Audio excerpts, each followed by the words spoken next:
महाभारत के अंत में गांधारी को अपने पुत्रों की मृत्यु के कारण भारी दुख और पीड़ा का सामना करना पड़ा था। उनका मानना था कि भगवान कृष्ण अपनी दिव्य शक्तियों से युद्ध को रोक सकते थे, लेकिन उन्होंने ऐसा नहीं किया। इसलिए उन्होंने भगवान कृष्ण को श्राप दिया कि अगले 31 साल बाद उन्हें और उनके यदुवंश को एक दूसरे को मारकर विनाश का सामना करना पड़ेगा और द्वारका समंदर में डूब जाएंगे। समय बीतता गया और 31 साल बाद उनका श्राप लगने लगा, क्योंकि यादवों के बीच विवाद पैदा हो गया। उन्होंने एक दूसरे को मारना शुरू कर दिया, जिसके कारण द्वारका का विनाश हो गया और द्वारका समंदर में डूब गया। एक दिन भगवान कृष्ण नदी के किनारे एक पेड़ के नीचे विश्राम कर रहे थे।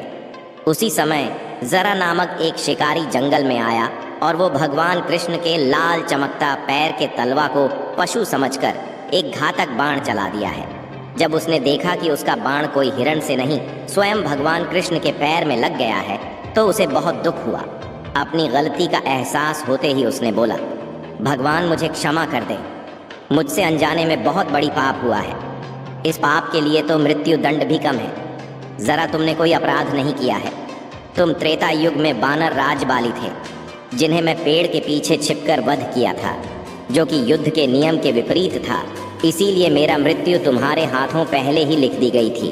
वहाँ से कुछ दूरी पर सब्र नामक एक आदिवासी समुदाय था। विश्वाबासु आदिवासी समुदाय का प्रमुख थे।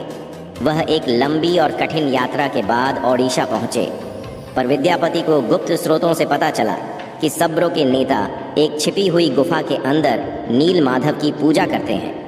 विद्यापति सब्र द्वीप में महानदी के तट पर जंगल में पहुँचे। सब्र राजा विश्वाबासु ने विद्यापति की अगवानी की। विद्यापति ने विश्वाबासु से कहा, महाशय, कृपया मुझे दिव्य पूजा का स्थान दिखाए। मैं यहाँ बहुत विश्वास के साथ आया हूँ, मुझे माफ़ करो। मैं तुम्हें उस स्थान पर नहीं ले सकता। अब मैं क्या करूँ? यदि मैं इस प्रकार लौट गया तो राजा को क्या उत्तर दूंगा? मुझे कोई दूसरा रास्ता खोजना होगा। विद्यापति उसी गांव में रहने लगे। कुछ ही दिनों में उन्हें विश्वाबासु की बेटी ललिता से प्रेम हो गया और उन्होंने शादी कर लिया। विवाह के कुछ दिन बाद विद्यापति ने अपनी पत्नी से कहा, ललिता, क्या आप अपने पिता से हमें नील माधव की एक झलक दिखाने का अनुरोध कर सकती हो? आपके पिता आपके अनुरोध को अस्वीकार नहीं करेंगे। ठीक है, मैं निश्चित प्रयास करूंगी। मुझे अपने पिता से बात करने दो। ललिता अपने पिता से बात करती है। ठीक है, लेकिन मेरी एक शर्त है। विद्यापति अपनी आंखों पर पट्टी बांध कर जाएंगे। विद्यापति ने शर्त मान ली, लेकिन चतुराई से कुछ सरसों के बीज अपने साथ ले जाते हैं। रास्ते में छिपी हुई गुफा का रास्ता याद रखने के लिए सरसों के बीज को गिराते हुए जाते हैं। गुफा में पहुंचकर विद्यापति ने नील माधव की दिव्य छवि देखी और मंत्रमुग्ध हो गए। गुफा से लौटकर विद्यापति ने राजा इंद्रद्युम्न को सारी बात बताई। कुछ महीनों के बाद विद्यापति ने गुफा के गुप्त रास्ते में जो सरसों के बीज बिखेरे थे, वे अंकुरित होकर पौधे बन गए। राजा विद्यापति के साथ सरसों के पौधों के पीछे पीछे नील माधव की दिव्य मूर्ति देखने गए। गुफा पर पहुंचने पर उन्हें वहां कुछ नहीं मिला। नील माधव गायब हो गए थे। निराश होकर राजा इंद्रद्युम्न महल में लौट आए। कृष्ण राजा इंद्रद्युम्न के सपने में आए और बोले, इस संसार में मैं तुम्हें नील माधव के रूप में दर्शन नहीं दे पाऊंगा। तुम पूरी सागर तट के पास जाओ। एक पेड़ का शाखा तैरता हुआ आएगा।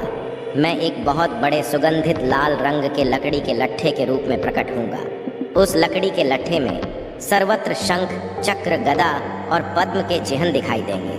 उस लकड़ी के लट्ठे को बाहर लाना और उससे 3 मूर्ति बनाओ, तब तुम मेरी आराधना कर सकोगे। राजा इंद्रद्युम्न ने इस संदेश का पालन किया और पुरी के समुद्र तट पर पहुंचे, जहां उन्हें वास्तव में एक तैरता हुआ लकड़ी का लट्ठा मिला। लेकिन राजा के सेवकों के अनगिनत प्रयासों के बावजूद कोई भी लकड़ी के लट्ठे को नहीं उठा सका। आखिरकार आदिवासी प्रमुख विश्वभासु की मदद से लकड़ी के लट्ठे को महल में लाया गया, लेकिन कोई भी कुशल कारीगर उस लट्ठे से नील माधव की मूर्ति नहीं बना सका। हे राजन, ये लकड़ी इतनी मजबूत है कि इस पर हमारे किसी भी हथौड़े और छूने का कोई असर ही नहीं हो रहा है। हमें माफ़ करें, ये काम हम नहीं कर सकते। जब यह कार्य असंभव हो गया तो भगवान कृष्ण फिर से राजा इंद्रद्युम्न के स्वप्न में प्रकट हुए और बोले, राजन, देवताओं के दिव्य शिल्पी विश्वकर्मा की आराधना करें, वह इस कार्य को अवश्य पूरा करेंगे। भगवान कृष्ण की सलाह के बाद राजा इंद्रद्युम्न ने दिव्य मूर्तिकार विश्वकर्मा से प्रार्थना की।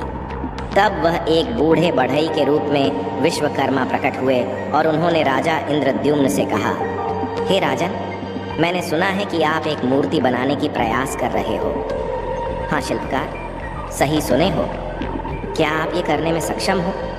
मैं उस लकड़ी के लट्ठे से मूर्ति अवश्य तैयार कर दूंगा, लेकिन मेरी कुछ शर्तें हैं। अगर 21 दिन पूरे होने से पहले किसी ने दरवाज़ा खोला तो मैं मूर्तियों को उसी अवस्था में अधूरा छोड़कर चला जाऊंगा। क्या आप इन शर्तों से सहमत हैं? हाँ, मुझे आपकी सभी शर्तें स्वीकार हैं। कृपया कार्य को आगे बढ़ाएं। विश्वकर्मा ने दरवाज़ा बंद कर लिए और अपना काम शुरू कर दिए। लोगों को कमरे से केवल आरी, छेनी और हथौड़े जैसे औजारों की आवाज़ ही सुनाई दे रही थी। विश्वकर्मा ने दरवाज़ा बंद कर दिए और अपना कार्य कर रहे थे। सिर्फ औजारों की आवाज़ ही सुनाई दे रही थी।